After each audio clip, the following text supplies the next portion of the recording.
की जाय। श्री गोविंद गोपीनाथ मरण मोहन जीव की जाय। नित्य प्रविष्टम विष्णुपाद अशत रशत शिशुमार भक्तिवेदांत नारायण गोसाई महाराज की जाय। नित्य प्रविष्टम विष्णुपाद अशत रशत शिशुमार भक्तिवेदांत वामन गोसाई महाराज की जाय।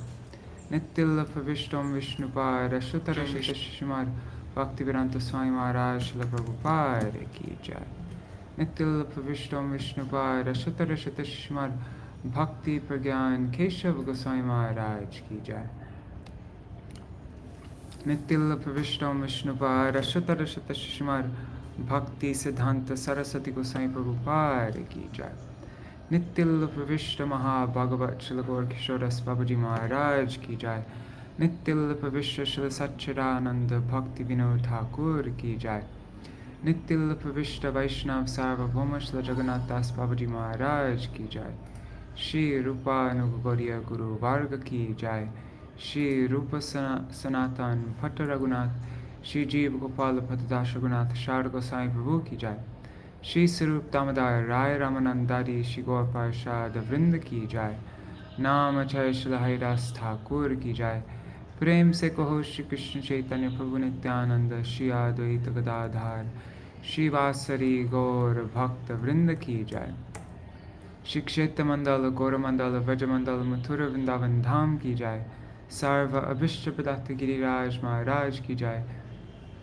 श्री राधा कुंड श्यामा कुंड की जाय। श्री यमुना देवी गंगा देवी की जाय। श्री तुलसी महारानी वृंद देवी की जाय। श्री भक्ति देवी की जाय। श्री पूर्णमासी योग माया की जाय। श्री गोपेश्वर महादेव की जाय। श्री हरिनाम संकीर्तन की जाय।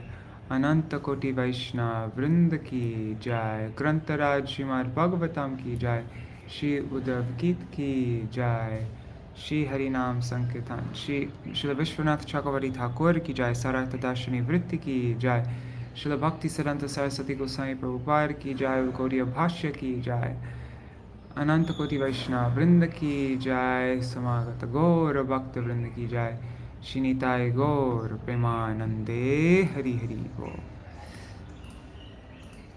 ओम ज्ञानतिमिरान्धस्य ज्ञानाञ्जनशलाकया चक्षुरुन्मिलितं येन तस्मै श्रीगुरुवे नमः। नमो विष्णुपदाय राधिकाय प्रियात्मने श्रीमद्भक्तिवेदान्त नारायणीति नामिने। नमो विष्णुपदाय कृष्णपृष्ठाय भूतले श्रीमते भक्तिवेदान्त स्वामिनिति नामिने। वंशकल्पतरुभ्यश्च कृपासिन्धुभ्य एव च पतितानां पावनेभ्यो वैष्णवेभ्यो नमो नमः। नमो महावदन्याय कृष्णप्रेमप्रदायते कृष्णाय कृष्णचैतन्य नाम्ने गौरतिशे नमः। गुरवे गौरचन्द्राय राधिकायै तदालये कृष्णाय कृष्णभक्ताय तरभक्ताय नमो नमः। यं प्रव्रजन्तमनुपेतमपेतकृत्यं द्वैपायनो विरहकातर आजुहाव पुत्रेति तन्मयतया तरवोऽभिनेदुस्तं सार्वभूतहृदयं मुनिमानतोऽस्मि। नारायणं नमस्कृत्य नरं चैव नरोत्तमं देवीं सरस्वतीं व्यासं ततो जयमुदीरयेत्। शृण्वतं स्वकथा कृष्ण पुण्यश्रवणकीर्तन हृदन्तस्तो यभद्राणि विधुनोति सुहृत्सतम्। नष्टप्रयेष्वभद्रेषु नित्यं भगवत सेवया भगवत्युत्तमश्लोके भक्तिर्भवति नैष्टकी। तवैवास्मि न जीवामि त्वया विना इति विज्ञाय राधे त्वां नायमां चरणान्तिकं। भक्त्या विहीना अपराधलक्षाय Shiptashtakama-ditarangamadhe Kripa-mayi tvam sharanam prapana Vrinde namaste charanarvindam Bhaja Shri Krishna Chaitanya Prabhu Nityananda Shri Advaita Gadadhar Shivasari Gaur Bhakta-vrinda Hare Krishna Krishna Krishna Hare Hare Hare Rama Rama Rama Hare Hare Hare Krishna Krishna Krishna Hare Hare Hare Rama Rama Rama Hare Hare Hare Krishna Champak Didi Radhe Radhe Madhavi Didi Dandavat Pranam Indira Mataji, who will be watching this soon. Hare Krishna, everybody. Okay, so let's see.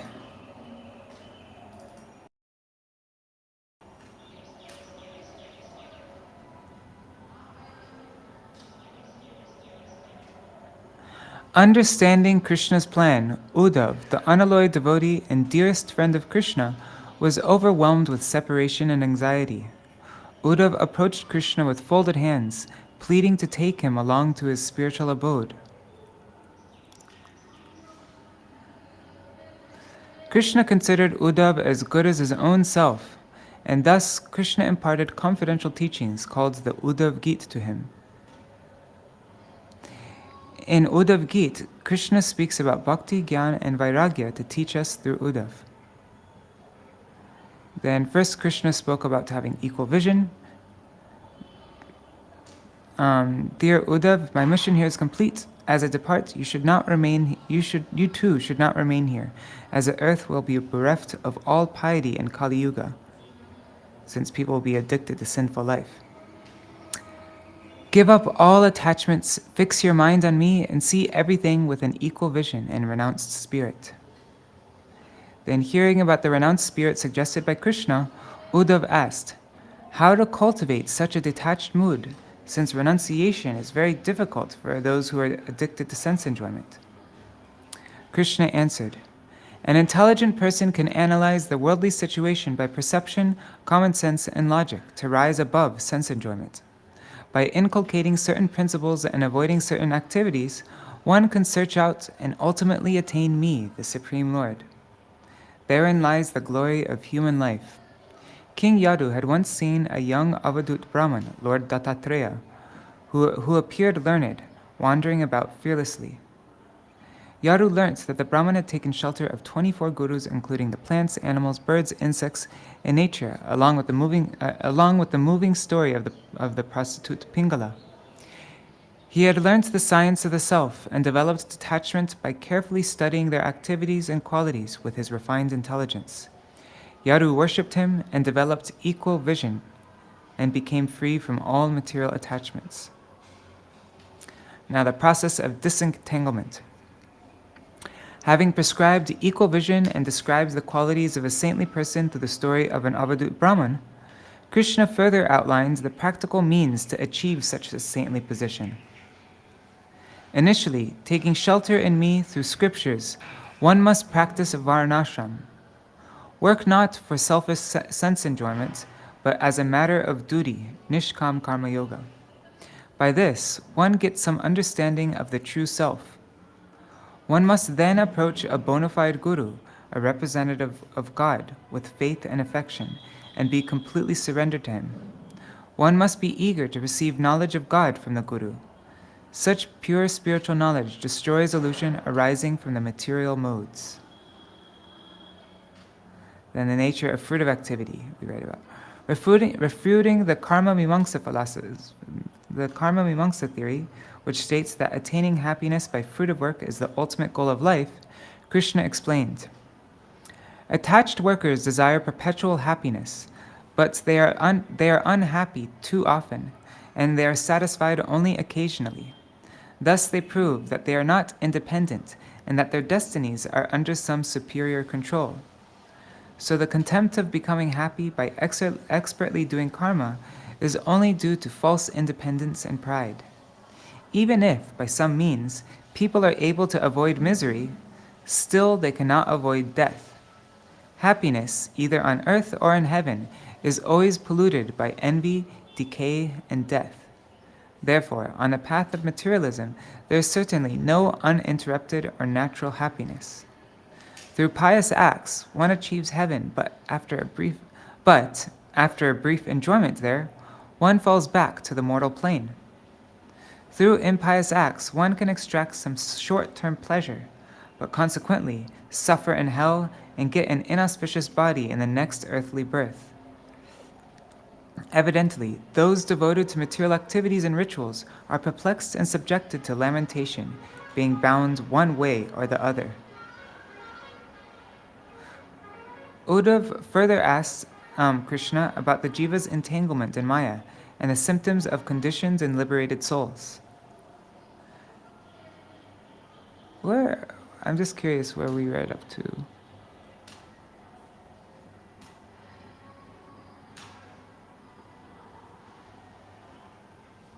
Yeah, we read all this, didn't we? I can't. Haribol, Ganga Mataji.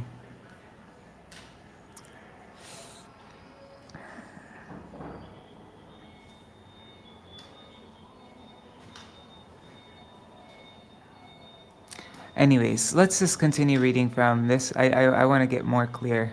Next time when I do a recap, I'll try to be more clear and exactly up to what point we read. So now we're beginning chapter 5, the symptoms of conditioned and liberated living entities. In this chapter, Lord Shri Krishna describes to Uddhava the difference between conditioned and liberated living entities, the characteristics of a saintly person, and the various limbs of devotional service. Okay, so the difference between, let's see here.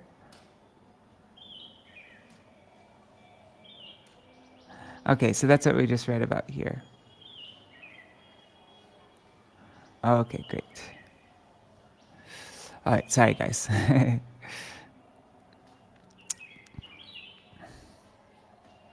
Okay, so we're going to hear about the difference between conditioned and liberated living entities, the characteristics of a saintly person, and the various limbs of devotional service. In the previous chapter, Uddhava had inquired about the difference between conditioned and liberated souls. In his reply, the supremely cognizant Sri Krishna states that although the spirit soul is his part and parcel, on account of his infinitesimal nature, he comes in contact with the material energy, which causes him to accept covering designations of the modes of goodness, passion, and ignorance.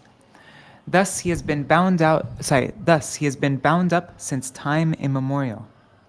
But when the spirit soul cultivates spiritual knowledge and achieves the shelter of devotional service, he becomes designated as eternally liberated.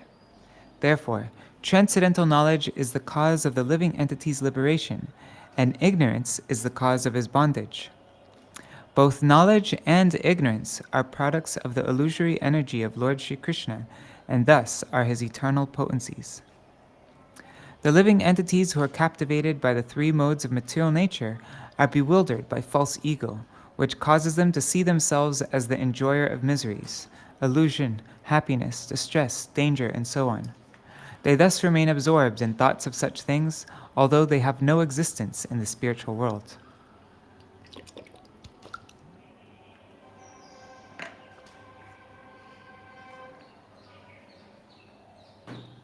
Both the individual spirit soul and the supersoul reside within the same body.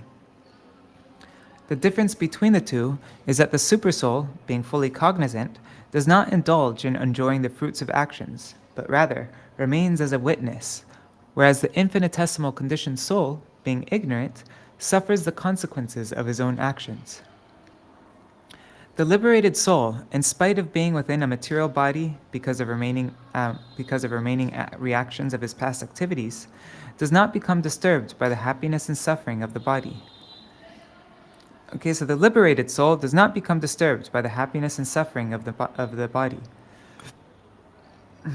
He sees such bodily experiences in the same way that a person who has just awakened from a dream sees his dream experiences.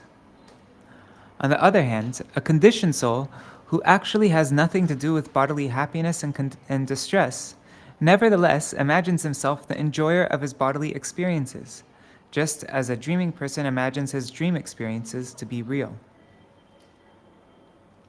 Just as the sun reflected in water is not bound up by the water, and just as the air is not confined to some particular segment of the sky, a detached person takes advantage of his broad vision of the world to cut off all his doubts with the sword of proper renunciation. Since his life force, senses, mind, and intelligence have no tendency to become fixed on sense objects, he remains liberated even while situated within the material body. Regardless of whether he is harassed or worshipped, he remains equipoised. He is therefore considered liberated even in this life. A liberated person has nothing to do with the piety and sin of this world, but rather sees everything equally. A self-satisfied sage does not praise or condemn anyone.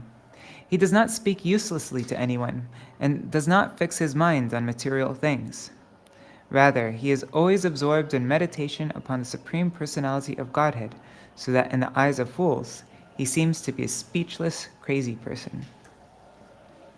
Even if one has studied and has been taught all the Vedic literatures, if he has not developed a taste for the devotional service of the Supreme Lord, he has accomplished nothing more than his own labor.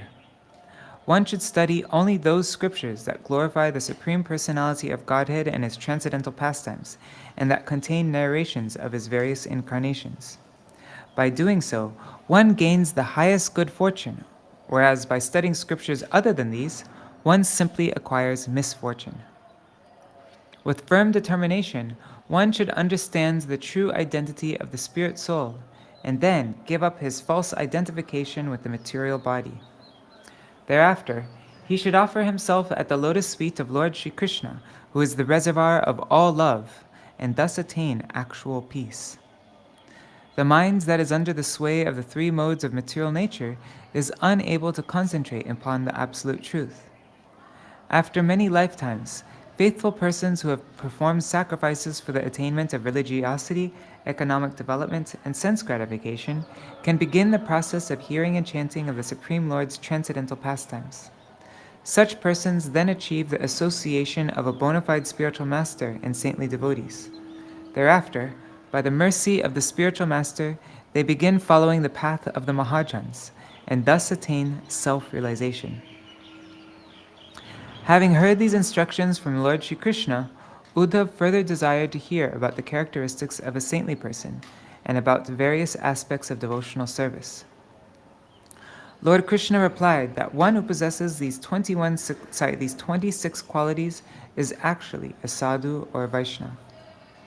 He is merciful, non-envious, always truthful, self-controlled, faultless, magnanimous, gentle, clean, non-possessive, helpful to all, peaceful, dependent on Krishna alone, free from lust, devoid of material endeavor, steady, in control of the 6 enemies of the mind, moderate in eating, never bewildered, always respectful to others, never desirous of respect for himself, sober, compassionate, friendly, poetic, expert, and silent. The principal characteristics of a sadhu is that he takes shelter of Krishna alone. One who knows that Sri Krishna is the unlimited, indwelling Lord who possesses a form that is eternal, full of knowledge and bliss, and thus engages in his service without deviation, is a topmost devotee. Lord Sri Krishna next described to Uddhava the 64 limbs of devotional service. Among these are seeing, touching, worshipping, serving, glorifying, and offering obeisances to the deity of the Lord and his pure devotees, developing attachment for hearing the chanting of the Lord's qualities, pastimes, and so on, remaining always in meditation upon the Lord, offering everything one acquires to the Lord, accepting oneself to be the Lord's servant, offering the Lord's one's heart and soul, engaging in glorification of the Lord's purities, observing holidays related to the Lord, performing festivals in the Lord's temple in the company of other devotees with music, singing, and dancing, celebrating all varieties of yearly functions, offering food to the Lord, taking initiation according to the Vedas and Tantras, taking vows related to the Lord, being eager to establish deities of the Lord, endeavoring either alone or in association with others in constructing, for the service of the Lord, vegetable and flower gardens, temples, cities, and so on. Humbly cleansing the temple of the Lord and rendering service to the Lord's house by painting it, washing it with water, and decorating it with auspicious signs.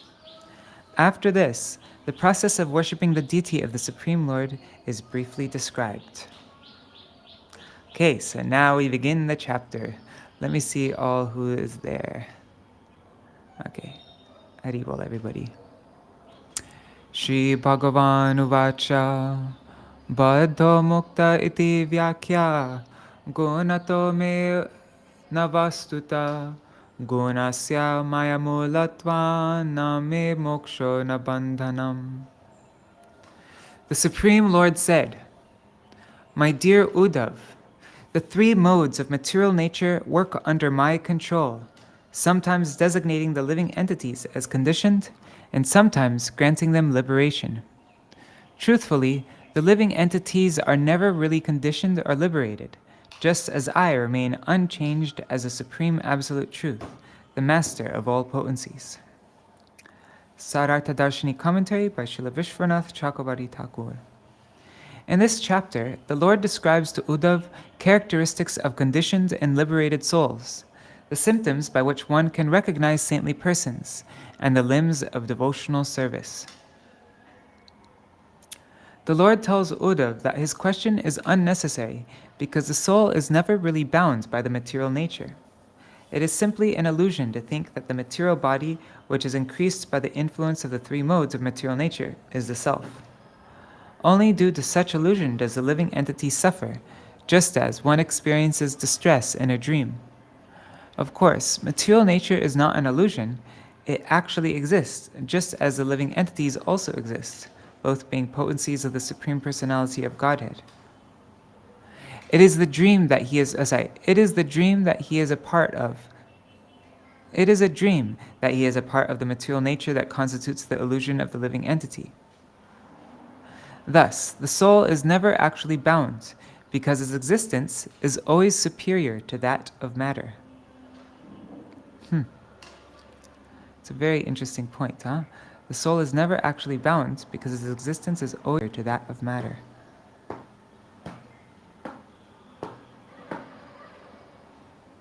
Just like you're not controlled by a dream, in the same way, the soul is not bound to matter. Gauḍīya Bhāṣya commentary by Śrīla Bhaktisiddhānta Sarasvatī Gosvāmī Prabhupāda. The Supreme Personality of Godhead is the master of all potencies. It is only by speculation that the ignorant conditioned souls imagine that the Lord is devoid of variegatedness. Although the living entity is part and parcel of the Lord's superior potency, he now identifies with the inferior potency of the Lord, and thus experiences conditional life. The living entity is liberated when he contacts the superior potency of the Lord, which has three divisions: Ladini, our spiritual pleasure; Sandhini, our eternal existence; and Samvit, our all-pervading knowledge. The Lord's existence is Satchid Ananda, and he never becomes forgetful. The living entities, however, being minute in quantity, are sometimes conditioned and sometimes liberated. The natural state of the three modes of material nature is called pradhan. When the three modes of material nature interact, they compete for a control over the tiny living entities, thus creating a variety of manifestations. When the conditioned soul desires to free himself from the entanglements caused by the modes of material nature, he must take to the devotional service of the Lord, which can elevate him to the spiritual world. In the spiritual sky, everyone possesses spiritual bodies that are not subject to change. In such a liberated state of existence, there is no possibility of being influenced by the three modes of material nature.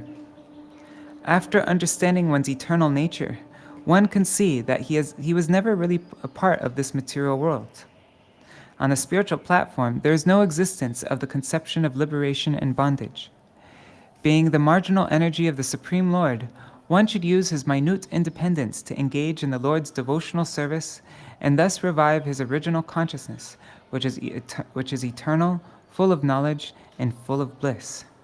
In such a state, there is no chance of once again falling into illusion.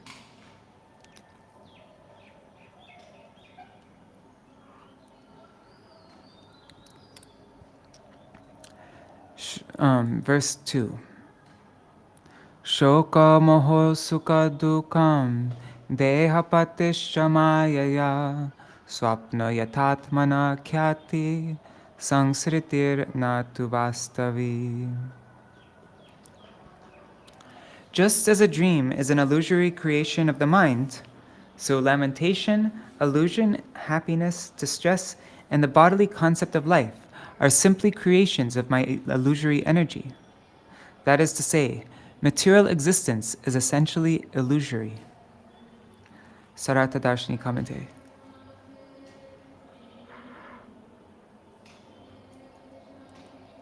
Sorry. I just want to see what that said. Just as a dream is an illusory creation of the mind, so lamentation, illusion, happiness, distress, and the bodily concept of life are simply creations of my illusory energy. That is to say, material existence is essentially illusory. Okay.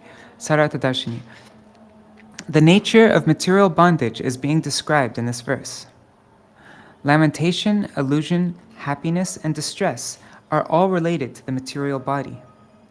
Gross bodily designations are accepted by the subtle body, and thus a living entity falsely identifies himself as the enjoyer of material nature. Material existence, which is full of lamentation and illusion, is not factual reality, because it is a temporary display of the Lord's external energy, just like a dream, and thus has no relation with the eternal spirit soul.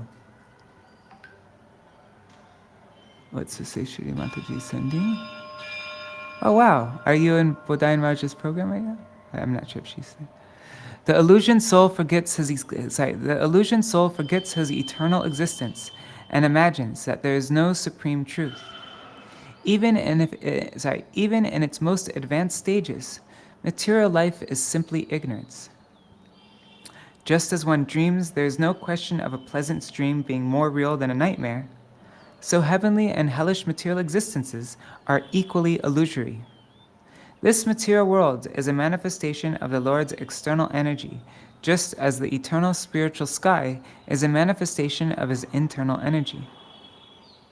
Although material nature is infinitely mutable and thus has no stable condition, it is real and Although material nature is infinitely mutable and thus has no stable condition, it is real and not simply an illusion, like a mirage in the desert, because it is an emanation from the supreme reality. It is only our mistaking the material body as the self that constitutes illusion. One should therefore wake up from the dream of bodily identification and see the reality of the eternal supreme personality of Godhead. Okay, so it's not that everything is completely an illusion. It's all an emanation from the supreme reality, the Supreme Lord.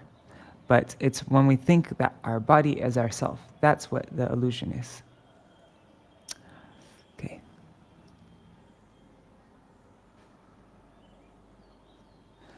Vidya vidya mamatanu vidyudhava-sharirinam moksha bandha kari ade mayaya me vinirmite. O Uddhava, you should understand that both ignorance and knowledge are creations of my Maya.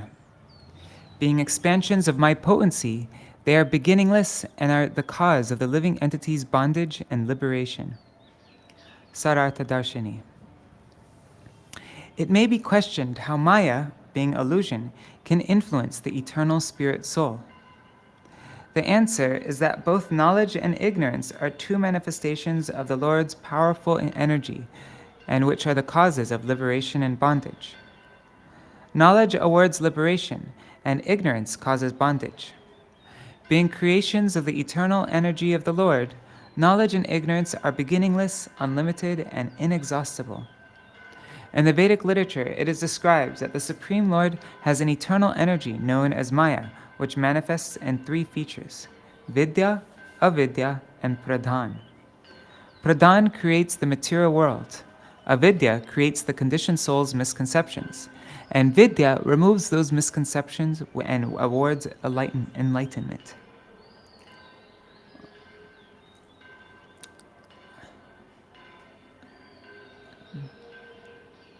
So Maya manifests three features. What are those three features? Vidya, Avidya, and Pradhan. Pradhan creates the material world. Avidya creates the conditioned soul's misconceptions. And Vidya removes those misconceptions and awards enlightenment. Okay. Sorry, I'm rereading things. I just want to get them. Gauḍīya Bhāṣya. The living entity, being the marginal energy of the Lord, can exist under the shelter of either knowledge or ignorance. When the living entity takes shelter of Vidya, he remains in the liberated condition, and when he takes shelter of Avidya, he remains in bondage. Vidya and Avidya are the two eternal energies of the Supreme Lord.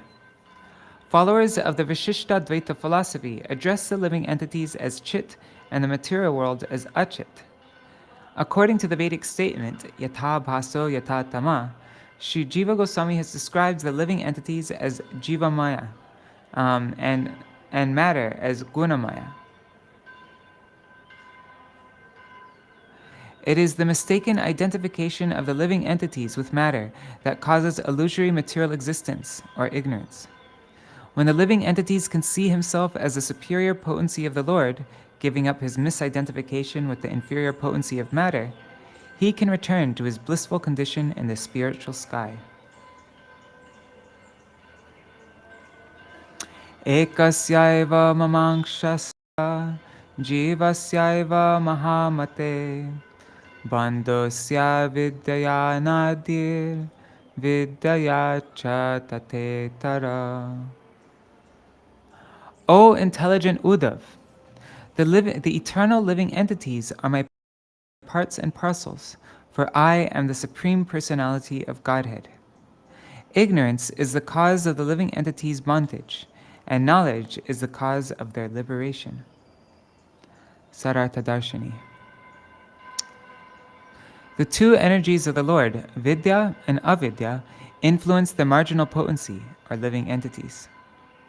When they are under the influence of Avidya, the living entities are conditioned, and when they are under the influence of Vidya, they are liberated.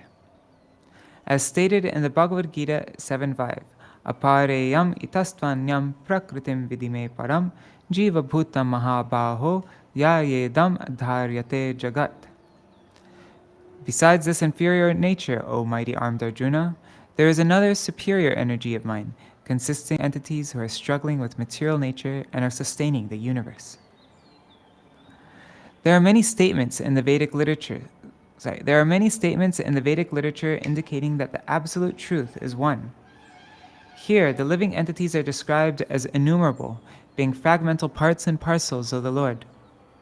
How can this apparent contradiction be reconciled?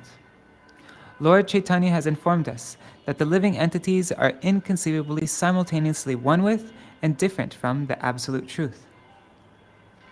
The external energy of the Lord has two features, avidya and vidya.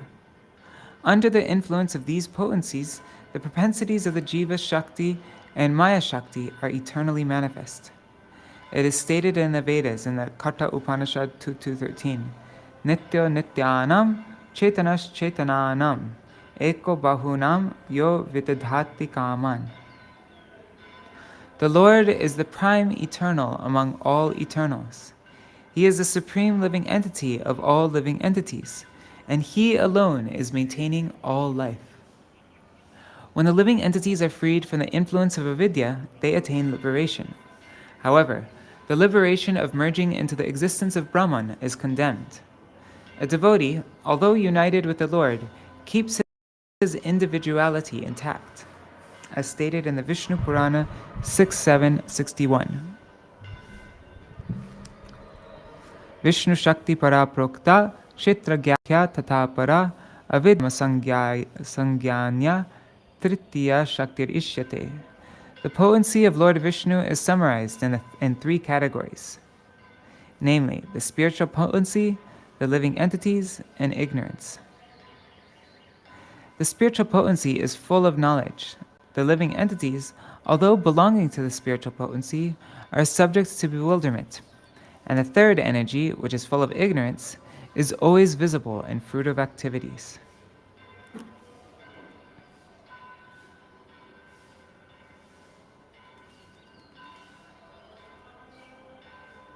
Okay, text 5.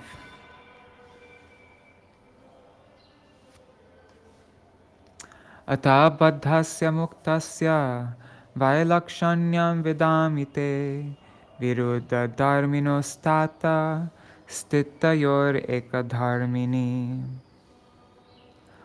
O Uddhav, I shall now describe the difference between the embodied spirit soul who possesses the two contradictory natures of misery and happiness, and the eternally liberated Supreme Personality of Godhead.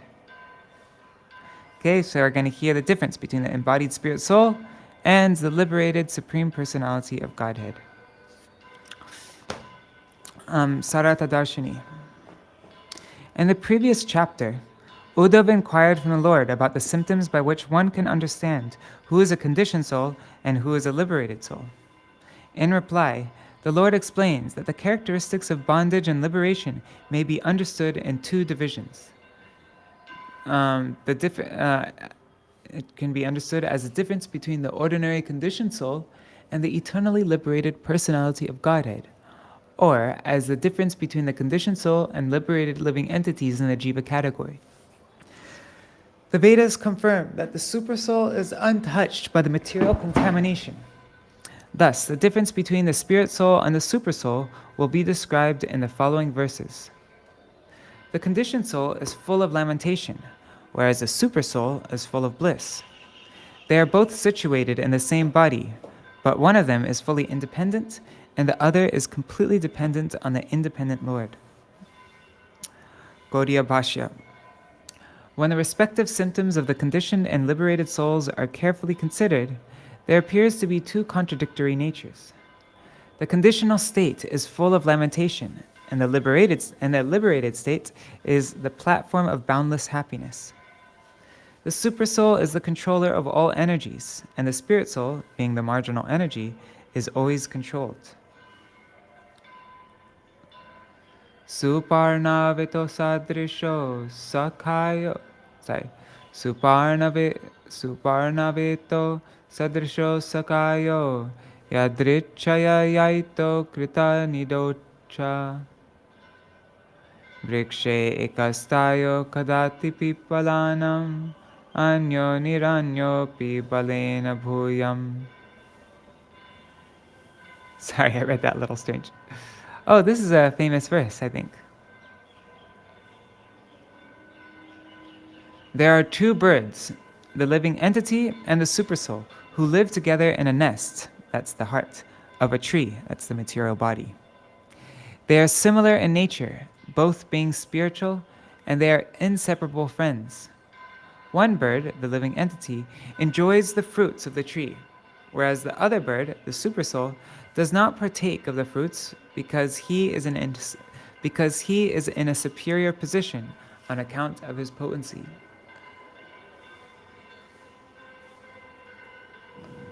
Sārārtha-darśinī. Just as a bird is separate from the tree he sits in, the spirit soul and the Supersoul are distinct from the material body, which is compared to a tree. Because both of them are of the same spiritual quality, they are naturally related as friends. While residing within the tree, one of them enjoys the fruits of that tree, whereas the other one simply witnesses his friend's activities. This tree of material existence has its roots upwards and branches down, as described in the Bhagavad-gīta 15.1. Shri Bhagavan Uvacha Urdhva mulam adas shakam ashvatam prahuravyayam chandangshi yasya parnani yastang veda savedavit. The Supreme Personality of Godhead said, "It is said that there is an imperishable banyan tree that has its roots upward and its branches down, and whose leaves are the Vedic hymns. One who knows this tree is the knower of the Vedas." Two birds live in this imperishable banyan tree. One of them is a living entity who engages in eating the fruit of the tree, and the other is a supersoul who does not eat the fruit, but remains always self-satisfied. It is also stated in the Vedas, Dva suparna sayuja sakyaya samanam vriksham parishasvajate. Tayor anya pipalam swadyati ashnasam anyo bichakashiti. Anyways. Two companion birds sit together in the shelter of the same pipala tree. One of them is relishing the taste of the tree's berries, while the other refrains from eating and instead watches over his friend. That's from the Shvetashvatar Upanishad 4:6.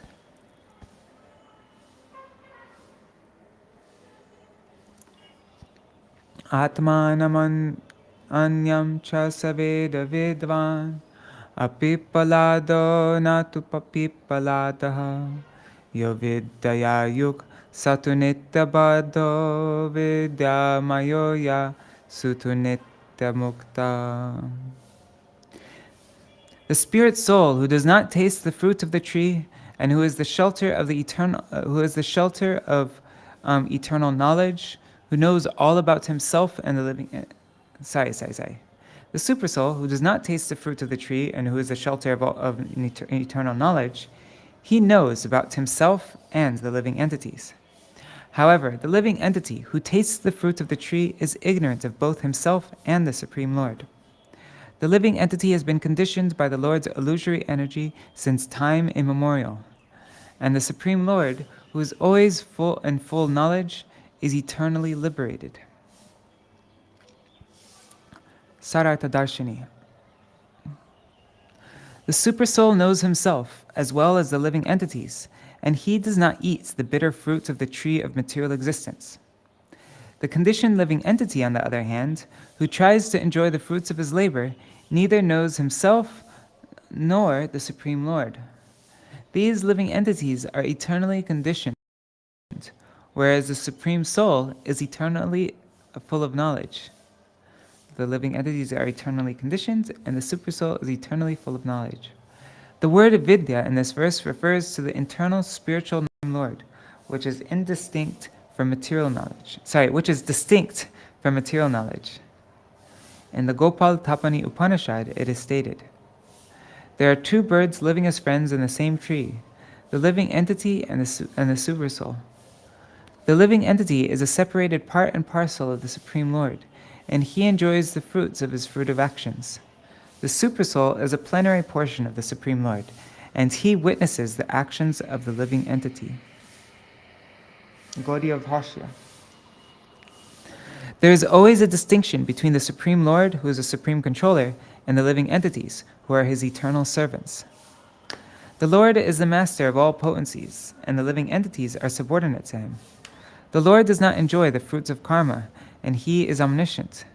The living entity enjoys the fruits of his own karma, and he is ignorant.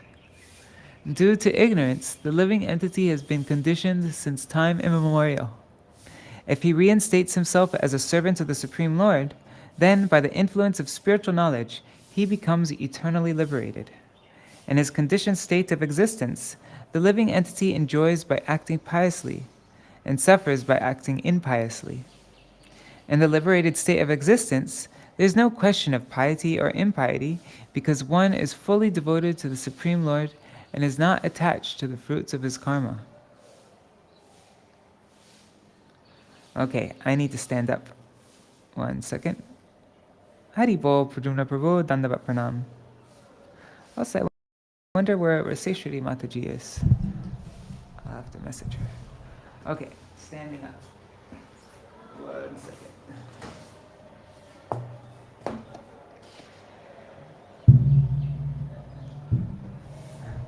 I've been doing a new thing like where I get up extra early.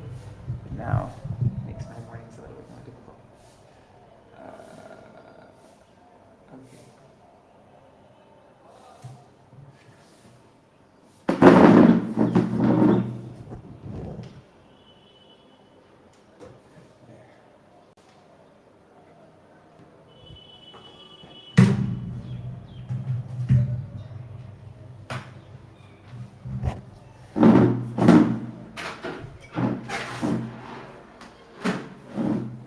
Okay, now I'm ready to begin. Dehastopi na dehasto vidvan. Oh, dehastopi na dehasto vidvam swapnar yato tita. Adehastopi dehasta kumati swapnadrigyata.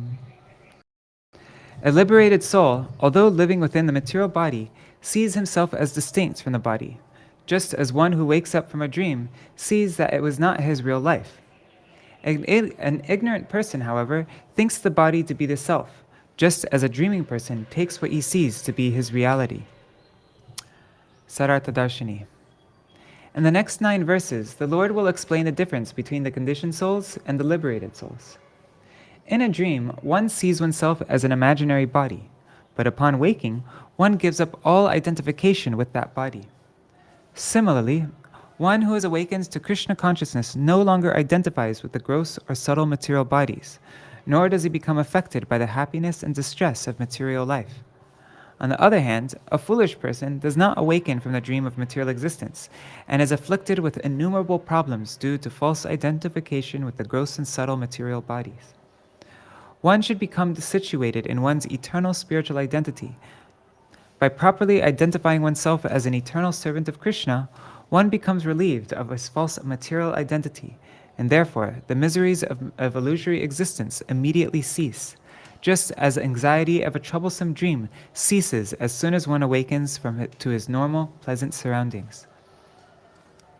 Gauḍīya Bhāṣya. Although the subject matter of a dream may remain fresh in the mind of a person when he wakes up, the illusory nature of the dream is immediately realized by him. However, those who are sleeping in the lap of material nature cannot realize the illusory nature of their existence until they awaken by means of self-realization. The seer himself is eternal, but his dreams at night. The seer himself is eternal, but his dreams at night and his experiences during the day are of no lasting importance, being no better than a phantasmagoria. 9. Indriyarteshu gunar api guneshu cha grihamaneshvaham kuryan na vidvan yastvavikriya. A learned person who has seen the futility of material desires does not think that he performs the activities of the body. Indeed, he knows that the activities of the body, which amounts to the senses contacting their objects, are going on automatically by the dictation of the 3 modes of material nature. Sārārtha-darśinī. One who is liberated from the bodily conception of life knows very well that he is not the doer and that nothing belongs to him. However, there are persons who claim to be transcendently situated and yet are seen to be